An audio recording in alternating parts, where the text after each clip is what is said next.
പിതാവിൻ്റെയും പുത്രൻ്റെയും പരിശുദ്ധാത്മാവിൻ്റെ നാമത്തിൽ ആമേൻ. പ്രിയ സഹോദരങ്ങളെ, ഇന്ന് ലോകത്തിൽ ദൈവഭയമുള്ള എത്ര പേരെ കാണുവാനായിട്ട് സാധിക്കും?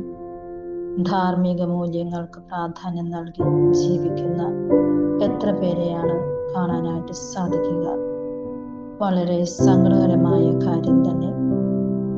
നമ്മുടെ സ്വാർത്ഥത വെടിഞ്ഞ് മറ്റുള്ളവരെ സഹായിക്കുന്നതിൽ താല്പര്യം കാണിക്കുമ്പോൾ സ്വർഗം സന്തോഷിക്കും. ഒരു ദീപം മറ്റു ദീപങ്ങളെ കൂടി പ്രകാശിപ്പിക്കുവാൻ മറക്കരുത്. ഒരുമയോടുകൂടിയുള്ള പ്രവർത്തനങ്ങൾ ദൈവരാജ്യ ശുശ്രൂഷയ്ക്ക് അനിവാര്യമാണ്. മറ്റുള്ളവരുടെ ആവശ്യങ്ങളിൽ കണ്ണടയ്ക്കാതിരിക്കാം.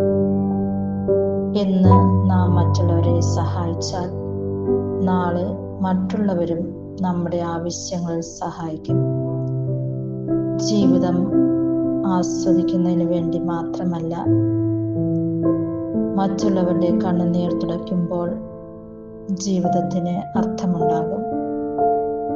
നമ്മുടെ സമ്പത്തും കഴിവും സമയവും സാന്നിധ്യവും ആവശ്യക്കാർക്ക് വേണ്ടി കൂടി ഉപയോഗിക്കുമ്പോൾ അവർക്ക് സന്തോഷവും നമ്മൾക്ക് ആത്മസംതൃപ്തിയും ഉണ്ടാകും.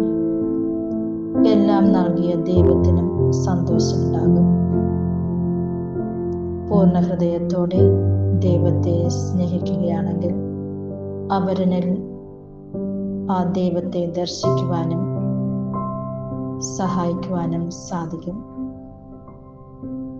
ദൈവാത്മാവിൻ്റെ സ്വരം ശ്രവിച്ച് ചിന്തിക്കാം, സംസാരിക്കാം, പ്രവർത്തിക്കാം. ദൈവം നമ്മളെ അനുഗ്രഹിക്കട്ടെ.